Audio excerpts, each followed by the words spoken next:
क्या होगा अगर पूरी दुनिया में से गुर्बत खत्म हो जाए और सबके पास एक जितनी दौलत आ जाए? वेल, इसका सिंपल आंसर है दुनिया डिस्ट्रॉय हो जाएगी। दुनिया में रहने वाला आज तक का सबसे अमीर इंसान मानसा मूसा था, जो कि माली का एम्परर था, जिसके पास बेइंतहा गोल्ड था। एक बार मानसा मूसा इजिप्ट में से गुजर रहा था, तो वहां से गुजरते हुए उसने इजिप्शियन इकोनॉमी को बैंकरप्ट कर दिया था, क्योंकि मानसा मूसा ने इजिप्ट में रहने वाले लोगों में टनों के हिसाब से गोल्ड बांट दिया था, जिसकी वजह से वहां पे रहने वाले लोगों में गोल्ड बहुत ज्यादा आ गया था और चीजों की डिमांड इंक्रीज हो गई थी, लेकिन सप्लाई कम थी और वहां पे गोल्ड की वैल्यू गिर गई थी, जिसकी वजह से इजिप्शियन इकोनॉमी कोलैप्स कर गई थी।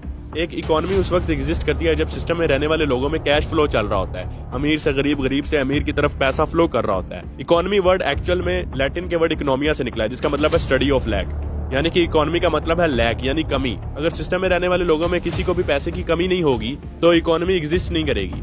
एक इकोनॉमी कैश फ्लो और सप्लाई और डिमांड के ऊपर एग्जिस्ट करती है। मैंने आपको पहले भी जिम्बाब्वे की मिसाल दी थी। जिम्बाब्वे ने 2007 और 2008 के अंदर more than 100 trillion Zimbabwean dollar को प्रिंट करके अपने लोगों में बांट दिया था और उस वक्त जिम्बाब्वे में रहने वाला हर इंसान बिलियनर बन चुका था, जिसकी वजह से लोगों में पैसा बहुत आ गया था और चीजों की डिमांड इंक्रीज हो गई थी, लेकिन सप्लाई कम थी, जिसकी वजह से उनकी इकोनॉमी कोलैप्स कर गई थी और उनकी करेंसी भी खत्म हो गई थी। आज के टाइम पे वहां पे यूएस डॉलर को यूज किया जाता है। अगर आज के टाइम में दुनिया में रहने वाले लोगों में पैसे की कमी खत्म हो जाए तो दुनिया की सारी इकोनॉमीज खत्म हो जाएंगी और दुनिया में जितनी भी कंट्रीज हैं उनकी सारी करेंसीज भी खत्म हो जाएंगी। इसी तरह की इन्फॉर्मेटिव वीडियोस के लिए आप मेरे यूट्यूब को भी सब्सक्राइब कर सकते हैं।